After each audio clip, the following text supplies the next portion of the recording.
আসসালামু আলাইকুম। মাধ্যমিক বিদ্যালয়ে কর্মরত শিক্ষকদের ইএফটি এর তথ্য আপডেট বা হালনাগাদকরণ প্রসঙ্গে আজকে আমি আপনাদের সামনে ছোট্ট একটি ভিডিও নিয়ে উপস্থিত হয়েছি। প্রিয় শিক্ষক মহোদয়, আমরা যারা পূর্বে থেকেই বিদ্যালয়ে আমরা ইএমএস সেলের ইএফটিতে আগে তথ্য আপলোড করেছি, এখন শুধু আমরা আমাদের পূর্বে আপলোডকৃত তথ্যগুলিকে আমাদের আপডেট করলেই হবে। তো আমাদের আপডেট করার জন্য প্রথমেই আমরা একটি ব্রাউজার বেছে নিব। আমি মজিলা ফায়ারফক্স ব্রাউজারে কাজ করতে স্বাচ্ছন্দ্য বোধ করি, তাই যার জন্য আমি ফায়ারফক্স ওপেন করেছি। ওপেন করে আপনারা লক্ষ্য করেন এখানে আমরা অ্যাড্রেস বারে apps.ems.gov.bd এই ওয়েব অ্যাড্রেসটি টাইপ করে এন্টারে ক্লিক করব। এন্টারে ক্লিক করার পরে আপনাদের সামনে এরকমভাবে একটি পেজ আসবে, ইন্টারফেস দেখাবে। এখানে ইউজার আইডি এবং পাসওয়ার্ড লেখার জায়গা। ইউজার আইডিটা হচ্ছে প্রত্যেক স্কুলের, দেখেন MPU আন্ডারস্কোর, আমি এখানে 6টা 1 দিয়েছি, আসলে এটা হলো কাল্পনিক। আর এখানে ইউজার আইডিটা MPUটা 3টা ক্যাপিটাল লেটারে লিখতে হবে। তারপরে পাসওয়ার্ডের করে আপনি আপনার বিদ্যালয়ে যে এমপিইউ করার যে পাসওয়ার্ডটা আছে সেই পাসওয়ার্ডটা টাইপ করবেন। টাইপ করার পরে লগইনে ক্লিক করতে হবে। লগইনে ক্লিক করার পরে আপনার সামনে এই পেজটি ওপেন হবে। প্রিয় শিক্ষক মহোদয়, এখানে যতগুলো অপশান দেখানো আছে এই সবগুলো অপশান কিন্তু অথেন্টিকভাবে পূরণ করা থাকবে, অটোমেটিক্যালি পূরণ করা থাকবে। আমি আমার স্কুলের নিরাপত্তার খাতিরে আমি কিছু জিনিস এখানে হাইড করে রেখেছি।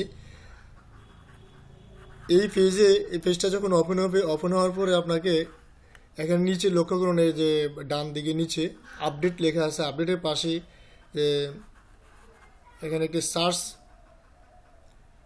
চিহ্ন দেওয়া আছে। এখানে যে রাউটিং নাম্বারটি দেওয়া আছে, মূলত আপনারা যখন ওপেন করবেন তখন কিন্তু এই রাউটিং নাম্বারটি থাকবে না। আপনাকে এখানে ক্লিক করতে হবে। ক্লিক করলে এই পেজটার মতো একটা তালিকা, অর্থাৎ আপনার এলাকা ভিত্তিক যে যাদের অ্যাকাউন্ট যে ব্যাংকে আছে সেই এলাকা এই সকল রাউটিং নাম্বারগুলি এভাবে আপনাকে তালিকাবদ্ধভাবে দেখাবে।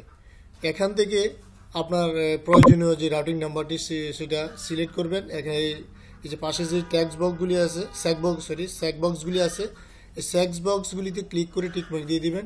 টিকমার্ক দিলে তারপরে দেখবেন, লক্ষ্য করুন এই পেজটা আবারও আসবে ঠিক এই জায়গাটার মতো। এই যে এখানে রাউটিং নাম্বারটা এইভাবে শো করবে। আর রাউটিং নাম্বার শো করার পাশাপাশি নিম্নে আরেকটা জিনিস লক্ষ্য করুন, এই যে আমি এখানে 1 2 3 4 5 এটা হচ্ছে আমার এই ব্যাংকে অন্তর্ভুক্ত অথবা আমার যে প্রতিষ্ঠানে কর্মরত সকল শিক্ষক কর্মচারীদের তালিকা এখানে দেখাবে। এখানে আমি এই জায়গাটা একটু হাইড করে রেখেছি আমার স্কুলের নিরাপত্তার খাতিরে। এখানে আমি 1 2 3 4 5 এভাবে যত বিদ্যালয়ে যতজন শিক্ষক কর্মচারী আছে তাদের নামের তালিকা দেখাবে। যেহেতু আমরা আমাদের এই এই তথ্যগুলো আগে আপলোড করা আছে, এখন শুধু আমাদের কাজ হচ্ছে তথ্য হালনাগাদকরণ। তো তথ্য হালনাগাদ করতে হলে লক্ষ্য করুন, আমি এখানে যে মাউস পয়েন্টারটি কার্সরটি নাড়াচাড়া করছি, এই যে এখানে এটার নাম হচ্ছে এডিট বাটন। এখানে ক্লিক করতে হবে। ক্লিক করলে এরকমভাবে আরেকটা পেজ আসবে। এই পেজটা যখন আসবে, এই পেজটা থেকে আপনাদেরকে এখানে এই যে এরোটাতে ক্লিক করলে নিচের দিকে এরকম একটা তালিকা আসবে, কর্মরত, পদত্যাগকৃত, মৃত, অস্তিত্ব নাই, সরকারিকৃত। এখান থেকে যে কোনো যার প্রয়োজন অনুপাতে অপশানগুলি সিলেক্ট করব। যেহেতু আমরা তথ্য হালনাগাদ করব, অবশ্যই আমরা কর্মরত শিক্ষকদের বা শিক্ষক কর্মচারীদের তথ্য হালনাগাদ করব, যার জন্য আমরা এখানে কর্মরত সিলেক্ট করে দেব। সিলেক্ট করে দেওয়ার পর এই কর্মরত সিলেক্ট করার সাথে সাথেই আপনাদের এইরকমভাবে একটা পেজ শো হবে আপনাদের সামনে। এখানে আমি দেখেন অনেকগুলি বিষয় একটু হাইড করে রেখেছি, এগুলি অথেন্টিকভাবে দেওয়া থাকবে, অটোমেটিক্যালি আসবে, এগুলি আপনাকে টাইপ করতে হবে না। এখানে নাম আপনি এই যে এখানে দুটো অংশ এই পেজের লক্ষ্য করুন, বিদ্যমান এমপিও শিট অনুযায়ী এবং সংশোধিত হালনাগাদকৃত। এমপিও শিটে আপনার যে নামগুলি এগুলি আছে এগুলি আপনার সংশোধন করার দরকার নেই, যেভাবে আছে সেভাবে থাকবে। শুধুমাত্র এই সারিতে এসে আপনি এখন বর্তমানে সংশোধিত আপনার এনআরডি অনুযায়ী আপনার এখানে নাম ইংরেজিতে বসবে প্রথম করে, তারপরে বাংলায় বসবে, পিতার নাম ইংরেজিতে বসবে, মাতার নাম ইংরেজিতে বসবে, জন্ম তারিখটা এখানে দিবেন। লক্ষ্য করুন এখানে এই আমরা যখন এই ইএফটির সেলে ঢুকবো বা এই ওয়েবসাইটে ঢুকবো, অনেকেরই এই জন্ম তারিখটা কেন জানি অটোমেটিক্যালি ভুল আছে বা যে কোনোভাবে ভুল হয়েছে, কিন্তু আপনার এখানে সংশোধন করার সুযোগ আছে। এই সারিটা হচ্ছে সংশোধনযোগ্য, এখানে সংশোধনীয় তথ্যগুলো আপনাকে আপলোড করতে হবে, ইনপুট দিতে হবে। তারপর দেখেন এখানে জাতীয় পরিচয়পত্র এনআইডি নাম্বার ইংরেজিতে 10 সংখ্যার অথবা 17 সংখ্যার। অনেকের এখানে এনআইডি নাম্বার আগেরটা দেখানো থাকবে, ও 17 সংখ্যার দেখানো থাকবে। আপনার নতুন যেটা থাকবে জাতীয় পরিচয় যেটা 10 সংখ্যাটা, স্মার্ট কার্ড যারা পেয়েছেন এখানে দিয়ে দিবেন।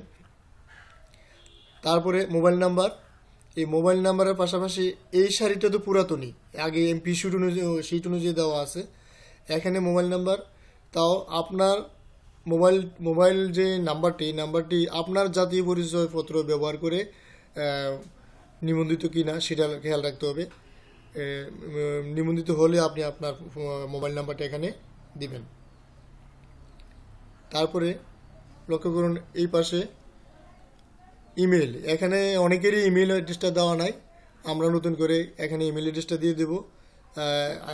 এখানে আরেকটা বিষয় লক্ষ্য করুন, যেখানে প্রত্যেকটা অপশানের পাশে রেড স্টার দেওয়া আছে, অর্থাৎ এই ফিল্ডগুলি ম্যান্ডেটরি, এগুলি দিতেই হবে। যেগুলি রেড মার্ক করা আছে এগুলিকে আপনার সকল ফিল্ডগুলি পূরণ করে দিতে হবে। যেহেতু এখানে ইমেল নট, দেখেন একটা কাল্পনিক ইমেলের দেওয়া আছে, ইমেল অ্যাড্রেস দেওয়া আছে, আপনাকে আপনার ইমেল অ্যাড্রেসটা এখানে দিতে হবে।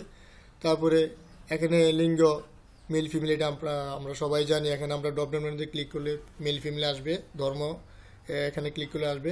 পদবিটা, এখানে আরেকটা বেশি লক্ষ্য করুন, এই পদবিটা কিন্তু আপনার এখানে সিলেক্ট করা থাকবে, এটাকে আপনি এখানে পরিবর্তন করার সুযোগ থাকবে না, এটা এরকমভাবে ব্লক করা থাকবে। তারপরে বিষয়, যদি এখানে কারণ না দেওয়া থাকে তাহলে আপনি এখানে বিষয় সিলেক্ট করে দিতে পারবেন, কোন বিষয়ের শিক্ষক এটা সিলেক্ট করে দিতে হবে। সম্মানিত শিক্ষক মহোদয়, আমি এখন এই যে আমরা যে জায়গাটাতে আসছি, এই জায়গাটা খুবই একটা গুরুত্বপূর্ণ জায়গা, যে ব্যাংক হিসাবের নাম শুধু ইংরেজি অক্ষর এবং স্পেস ব্যতীত কিছু লেখা যাবে না। অর্থাৎ এখানে ব্যাংকের অ্যাকাউন্টটা আপনার নামে কিভাবে নামটা কিভাবে আসে, ব্যাংকের অ্যাকাউন্টের যে নামটা আপনার চেক বই আপনার নামটা কিভাবে আসে সেটা এখানে ইংরেজিতে লিখতে হবে।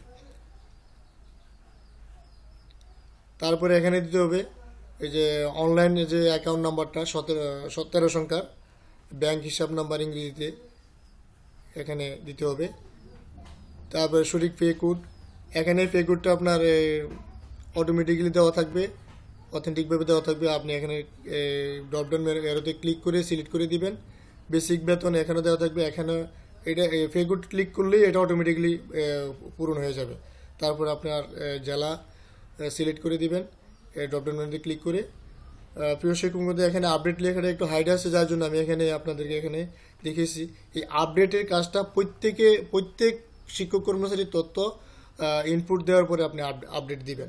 এইভাবে যতজন শিক্ষক কর্মচারী আছে সকলের তথ্য আপডেট দেওয়ার পরে তারপরে আপনি এখানে আরেকটা অপশান আছে, লক্ষ্য করুন এই যে নিচে, যে পরবর্তী কার্যক্রমের জন্য প্রেরণ করুন, এখানে ক্লিক করবেন।